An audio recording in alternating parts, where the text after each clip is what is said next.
Nah, pertama saya ingin membahas kalimat pertama dari hokus pokus. Kita yakin setiap manusia yang lahir sudah mendapatkan dosa waris atau dosa asal. Dan manusia yang belum bersaksi atau dibaptis dalam kurung mengakui Tuhan Yesus, maka dia akan masuk neraka. Nah, keyakinan ini mungkin pernah kita dengar dan populer di kalangan Kristen. Tetapi Alkitab sendiri tidak pernah menyebutkan bahwa manusia yang belum bersaksi atau dibaptis atau mengakui Tuhan Yesus akan masuk neraka. Yuk kita baca benar-benar apa yang sebenarnya tertulis di dalam Alkitab. Yohanes 8 ayat 24.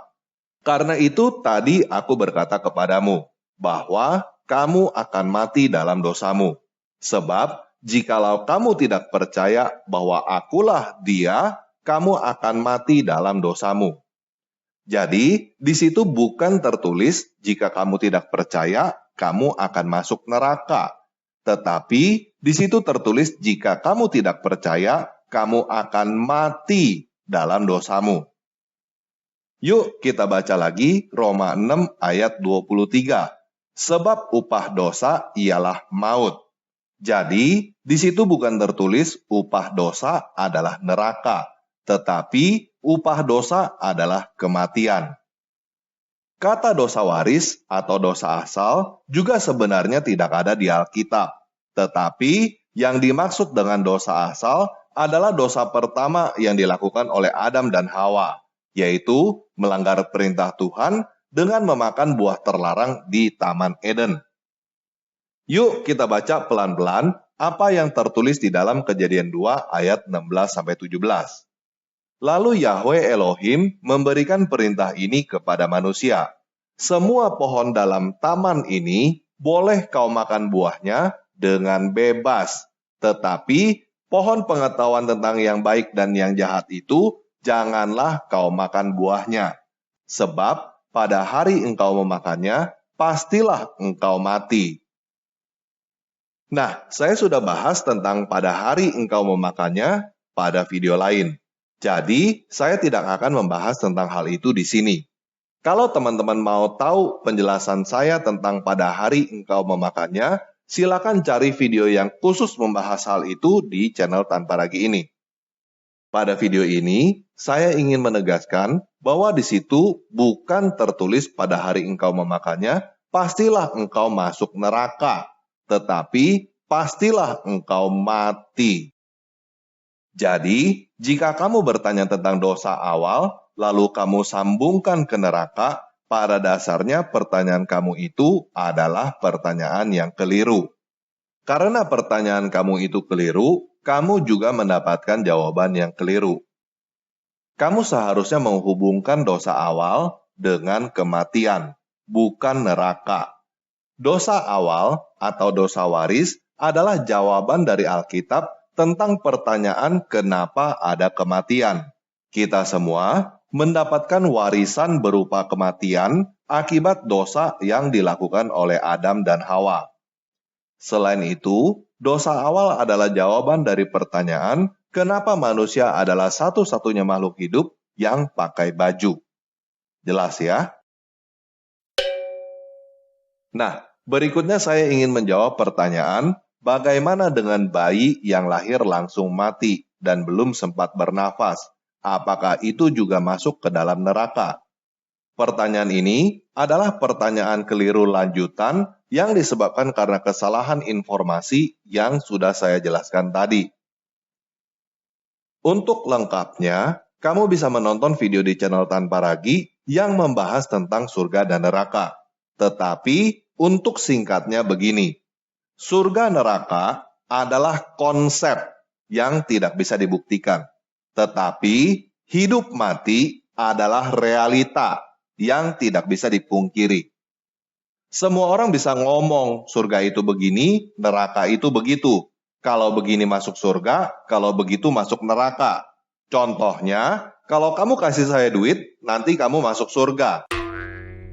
Tetapi, benarkah kalau kamu kasih saya duit, nanti kamu masuk surga? Itu yang saya maksud konsep yang tidak bisa dibuktikan. Semua orang bisa ngomong apapun seenak jidat mereka, tentang surga dan neraka.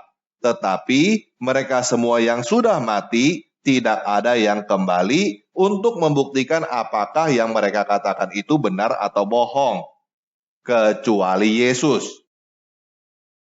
Yesus adalah satu-satunya manusia sungguhan, tokoh sejarah yang tercatat bangkit dari kematian dan hidup abadi. Jadi, jika kamu mau bangkit dari kematian dan hidup abadi, Yesus adalah satu-satunya jalan yang harus kamu ikuti. Nah, yang berikut ini adalah pendapat saya pribadi. Jika Yesus tidak ada, jika Yesus tidak bangkit dari kematian, maka surga neraka itu cuma omong kosong, dan Tuhan itu tidak ada. Apa yang terjadi pada bayi yang lahir langsung mati dan belum sempat bernafas? Apakah dia akan masuk neraka? Enggak, dia akan mati selamanya.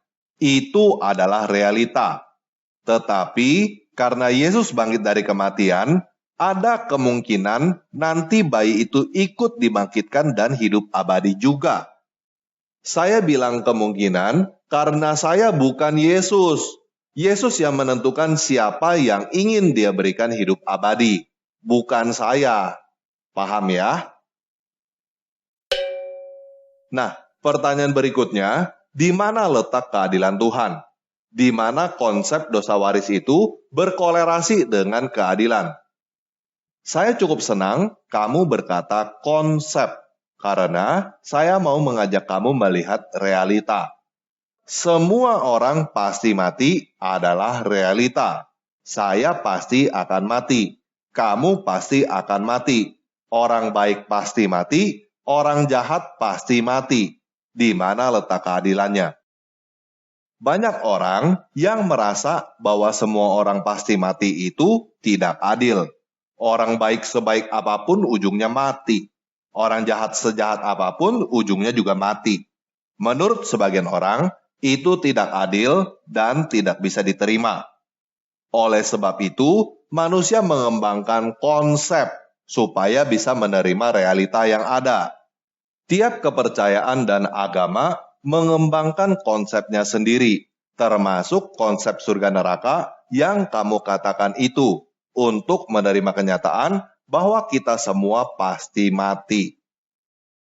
Sebagian orang beranggapan bahwa konsep surga neraka harus ada supaya orang cenderung berbuat baik dan menghindari berbuat jahat. Tetapi realita di lapangan yang kita lihat, orang yang lebih beragama bisa lebih jahat daripada orang ateis. Mereka bahkan bisa membunuh orang lain demi mendapatkan surga khayalan. Jadi, saya tidak akan membawa kamu berpikir ke arah situ. Saya akan membawa kamu berpikir ke arah yang lain. Yang pertama, apakah dosa waris itu adil? Untuk menjawab pertanyaan itu, coba kamu jawab, apakah warisan itu adil? Jika bapak kamu orang kaya, kamu mendapatkan warisan kekayaan dan kamu hidup enak. Jika bapak kamu orang miskin, kamu mendapatkan warisan hutang dan kamu hidup sengsara. Kamu tidak memilih siapa bapak kamu ketika kamu lahir, kan? Adil gak?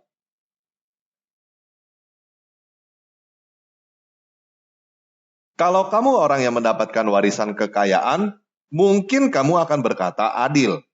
Kalau kamu adalah orang yang mendapatkan warisan hutang, mungkin kamu akan berkata tidak adil. Jadi, kalau kita mau berkata tentang keadilan, apa ukurannya? Kita sendiri nggak adil. Jadi, sebelum kita mempertanyakan keadilan Tuhan atau keadilan siapapun, coba kita sendiri berlaku adil terhadap diri sendiri. Bisakah kamu menilai apakah warisan itu adil, terlepas apakah kamu mendapatkan warisan yang baik atau warisan yang buruk? Kalau bapak kamu adalah pejabat, kamu disebut anak pejabat. Kalau bapak kamu adalah penjahat, kamu disebut anak penjahat.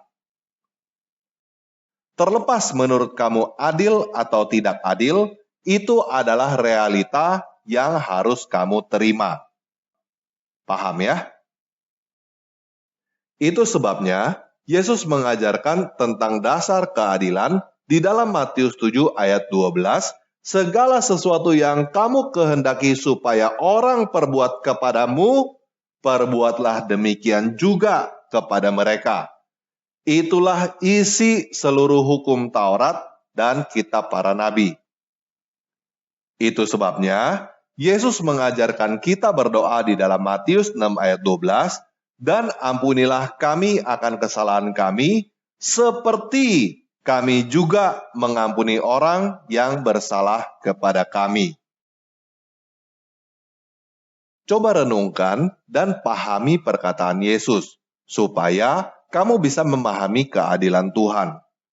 Menurut kita yang tidak adil ini, seharusnya orang baik langsung dikasih berkat oleh Tuhan. Orang jahat langsung diazab saat itu juga. Baru Tuhan itu adil. Tetapi menurut Yesus, keadilan Tuhan tidak seperti itu.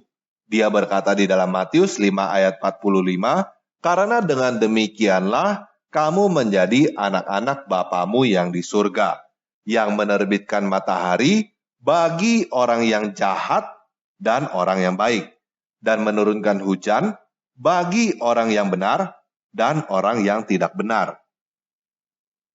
Roma 5 ayat 12 berkata, sebab itu sama seperti dosa telah masuk ke dalam dunia oleh satu orang, dan oleh dosa itu juga maut, demikianlah maut itu telah menjalar kepada semua orang, karena semua orang telah berbuat dosa. Kamu mau berkata adil atau tidak adil, realitanya matahari tersedia bagi orang baik dan orang jahat. Realitanya hujan turun kepada orang yang benar dan orang yang tidak benar. Realitanya kita semua pernah berbuat dosa dan kita semua pasti mati. Itu yang namanya hukum. Itu keadilan tanpa pandang bulu. Namun, kebangkitan dan hidup abadi yang diberikan oleh Yesus setelah kita mati adalah anugerah, belas kasihan, pemberian yang berdasarkan cinta kasih, bukan upah, bukan sesuatu yang memang pantas kita dapatkan. Apakah itu adil? Ya enggak. Kalau kamu mau berbicara tentang keadilan, berbicara tentang hukum. Kamu melanggar, kamu dihukum. Sedangkan cinta kasih itu memang tidak pernah adil. Sama seperti kalau kamu punya uang, kamu mau sumbang berapa kepada pengemis yang mana, itu adalah hak kamu. Tidak ada pengemis yang tidak kamu sumbang punya hak untuk berkata bahwa kamu tidak adil. Teman-teman kamu juga tidak bisa berkata bahwa bapamu tidak adil karena bapamu berikan uang ke kamu dan tidak berikan uang kepada mereka. Jadi, jangan campurkan antara keadilan Tuhan dengan cinta kasih Tuhan. Ingat bahwa Tuhan itu hidup. Dia juga punya hak. Paham ya? Nah, berbicara tentang Bapa, saya mau mengajak kamu melihat Tuhan sebagai Bapa. Saya mau mengajak kamu melihat bahwa ketika Tuhan berkata pada hari engkau memakannya pastilah engkau mati di dalam Kejadian 2 ayat 17, Dia bukan berkata seperti seorang polisi yang siap-siap menangkap maling. Ketika Adam dan Hawa melanggar, Tuhan tidak berkata, dasar maling, gue bunuh lo. Tetapi Tuhan malah memberikan mereka baju untuk menutupi kemaluan mereka. Kenapa bisa begitu? Tuhan berkata di dalam Yehezkiel 33 ayat 11, katakanlah kepada mereka, demi aku yang hidup, demikianlah firman Tuhan Yahweh. Aku tidak berkenan kepada kematian orang fasik, melainkan aku berkenan kepada pertobatan orang fasik itu dari kelakuannya supaya dia hidup. Bertobatlah, bertobatlah dari hidupmu yang jahat itu. Mengapa kamu akan mati, hai kaum Israel? Jadi, ketika Tuhan berkata pada hari engkau mau makannya, pastilah engkau mati, sama seperti seorang bapa yang berkata kepada anaknya yang masih kecil, jangan main pisau, nanti kamu berdarah. Bapa yang baik sudah mempersiapkan P3K, perlengkapan pertama pada kecelakaan, supaya jika anak itu berdarah, dia akan diobati. P3K-nya kita dari kesalahan Adam dan Hawa adalah Yesus Kristus, supaya melalui kebangkitan Dia dari kematian, kita juga beroleh kebangkitan dari kematian. Jadi, karena satu orang yang bernama Adam melakukan kesalahan, kita semua yang keturunannya mendapatkan hukuman mati.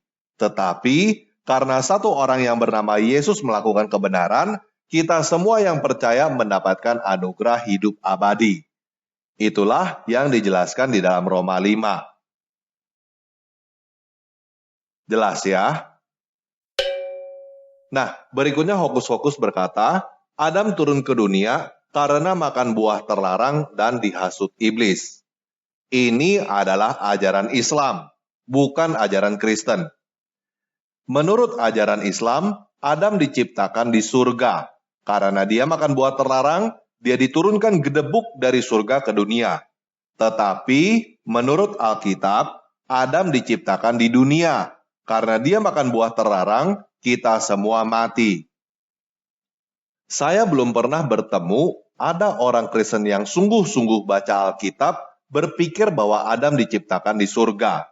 Jadi, saran saya untuk hokus-pokus, baca Alkitab yang benar. Jangan cuma dengar apa kata orang. Pendapat yang populer, bahkan di kalangan Kristen pun, belum tentu itu sebenarnya adalah apa yang diajarkan Alkitab. Apalagi kalau kamu cuma dengar apa kata tetangga yang bukan Kristen. Nah, berikutnya Yesus disalib atas hasutan iblis kepada Yudas untuk berkhianat. Ini masalah perspektif atau sudut pandang. Ada banyak yang bisa dikatakan sebagai penyebab Yesus disalibkan.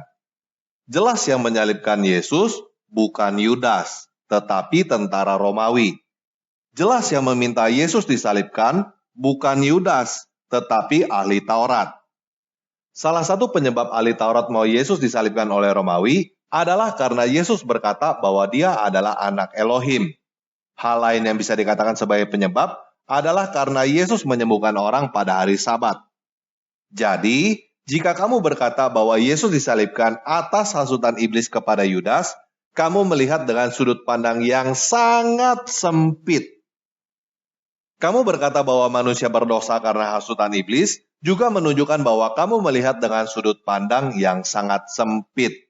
Bahkan, cenderung dengan sudut pandang mental korban. Jadi saya mau ajak kamu berpikir begini. Kamu jalan-jalan ke mall. Di mall itu, ada seseorang yang mendatangi kamu untuk menawarkan sebuah produk. Kemudian, kamu beli produk itu. Setelah pulang, entah kenapa, kamu menyesal karena kamu beli produk itu. Pertanyaan pertama, apakah kamu beli karena kamu dihasut oleh penjual itu? Nah, kamu bisa berkata bahwa kamu dihasut oleh penjual itu. Tetapi, jangan lupa, kamu sendiri yang mengambil keputusan untuk membeli. Pertanyaan kedua, jika kamu tidak menyesal karena kamu beli produk itu, apakah kamu juga akan berpikir bahwa kamu dihasut? Atau kamu akan melupakan si penjual itu? Jadi, coba berpikir dengan sudut pandang yang lebih luas dan adil. Berhenti punya mental korban dan belajar untuk mengambil tanggung jawab atas keputusan yang kamu ambil. Kalau kamu sudah paham, kamu akan sadar sendiri bahwa pertanyaan kamu yang berikutnya juga keliru. Masa iya dosa manusia dihapus karena iblis menghasut Yudas untuk disalib? Dosa manusia dihapus bukan karena iblis menghasut Yudas, tetapi karena Tuhan mengasihi manusia. Yesus berkata di dalam Yohanes 3 ayat 16, karena begitu besar kasih Elohim akan dunia ini, sehingga ia telah mengaruniakan anaknya yang tunggal, supaya setiap orang yang percaya kepadanya tidak binasa, melainkan beroleh hidup yang kekal. Kalau Tuhan tidak mengasihi manusia, iblis mau menghasut Yudas berkali-kali sampai jontor juga dosa manusia tidak akan dihapus. Pertanyaan selanjutnya, bukankah seharusnya iblis itu menyukai orang-orang penuh dosa dan menemani iblis di neraka?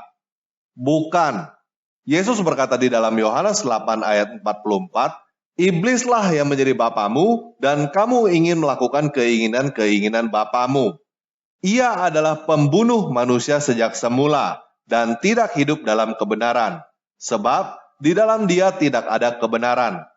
Apabila ia berkata dusta, ia berkata atas kehendaknya sendiri, sebab ia adalah pendusta dan bapa segala dusta. Jadi, sejak Adam, iblis bukan mau Adam atau manusia masuk neraka bareng dia. Tetapi, iblis mau Adam mati. Iblis mau Adam binasa. Sedangkan, dia berpikir bahwa dia akan hidup dan berkuasa di dunia kalau tidak ada Adam. Dia pikir, dia cuma ngomong doang. Yang melakukan dosa kan Adam. Adam yang akan dihukum, dia tidak akan dihukum. Itu juga alasan kenapa iblis menghasut Yudas. Pada dasarnya, iblis sudah tahu bahwa Yesus adalah anak Elohim. Yesus adalah Mesias. Dia mengira Yesus akan memerintah sebagai raja di dunia secara fisik. Dia mengira kalau Yesus mati, dia akan berkuasa lagi di dunia. Yesus menjelaskan hal ini di dalam Matius 21 ayat 38. Tetapi ketika penggarap-penggarap itu melihat anaknya itu, mereka berkata seorang kepada yang lain, ia adalah ahli waris. Mari kita bunuh dia, supaya warisannya menjadi milik kita. Jadi, si iblis tidak tahu bahwa Yesus akan bangkit dari kematian. Si iblis tidak tahu bahwa darah Yesus itu menebus manusia dari kematian. Apa yang ada di pikiran si iblis adalah dia akan berkuasa di dunia jika Yesus mati. Setelah iblis sadar bahwa kematian dan kebangkitan Yesus itu menyelamatkan manusia, dia berusaha keras untuk menyangkalnya dengan berbagai cara, termasuk berdusta dengan menyamar sebagai malaikat untuk berkata kepada orang Arab bahwa Yesus tidak mati disalibkan. Paham ya? Nah, seharusnya saya sudah menjawab semua pertanyaan hokus-pokus. Kalau kamu kurang paham, silakan putar ulang, dengarkan pelan-pelan, dan renungkan. Jauh lebih baik jika kamu baca Alkitab sendiri mulai dari Matius. Karena sekarang ini kamu bisa download di apps. Gratis kok. Oke?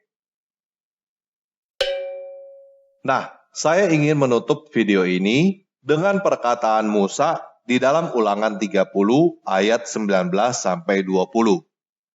Aku memanggil langit dan bumi menjadi saksi terhadap kamu pada hari ini. Kepadamu kuperhadapkan kehidupan dan kematian, berkat dan kutuk. Pilihlah kehidupan, supaya engkau hidup, baik engkau maupun keturunanmu, dengan mengasihi Yahwe Elohimmu, mendengarkan suaranya, dan berpaut padanya. Sebab hal itu berarti hidupmu dan lanjut umurmu untuk tinggal di tanah yang dijanjikan Yahwe dengan sumpah kepada nenek moyangmu, yakni kepada Abraham, Ishak, dan Yakub, untuk memberikannya kepada mereka. Perhatikan bahwa Musa tidak berkata, kuperhadapkan surga dan neraka. Musa tidak berkata, pilihlah surga. Musa berkata, kuperhadapkan kehidupan dan kematian. Pilihlah kehidupan.